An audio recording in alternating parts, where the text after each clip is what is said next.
Et si le vrai choc de l'intelligence artificielle n'était pas ChatGPT, Grok, Claude ou Gemini, mais le moment où une IA devient capable de fabriquer la génération suivante?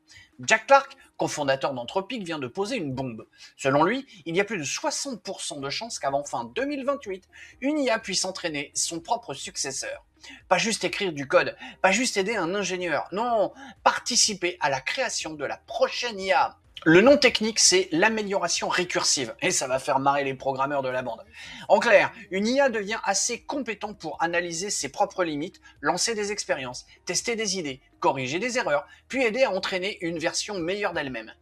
Ce n'est pas une IA consciente, ce n'est pas une créature magique, c'est beaucoup plus froid. Une usine de recherche automatisée où la machine commence à travailler sur la machine. Pourquoi il prend ce scénario au sérieux? Parce que les IA progressent déjà dans les briques essentielles de la recherche IA.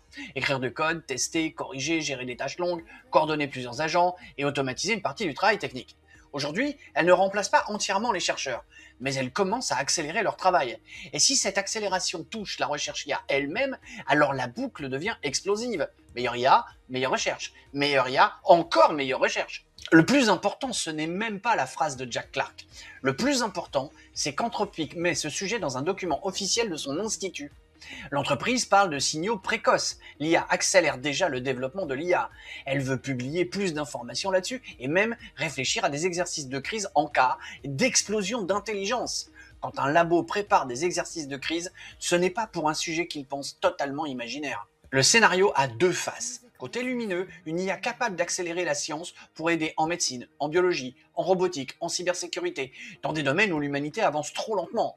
Côté sombre, si l'IA améliore l'IA plus vite que les humains ne peuvent comprendre, auditer ou gouverner, alors on a un problème de contrôle.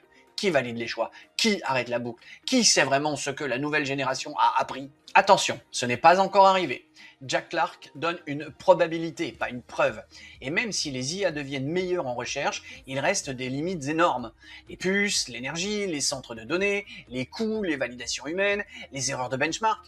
Une IA qui réussit des tâches bien cadrées ne sait pas forcément gérer toute la complexité du monde réel. Donc non, 2028 n'est pas automatiquement la fin du monde.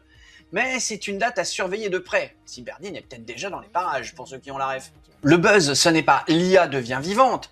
Le vrai sujet, c'est beaucoup plus concret. Que se passe-t-il quand les outils qui fabriquent l'IA deviennent eux-mêmes des IA? Parce qu'à ce moment-là, la question n'est plus seulement quelle sera la prochaine IA? La vraie question devient qui surveille l'usine à IA quand les ouvriers sont des IA?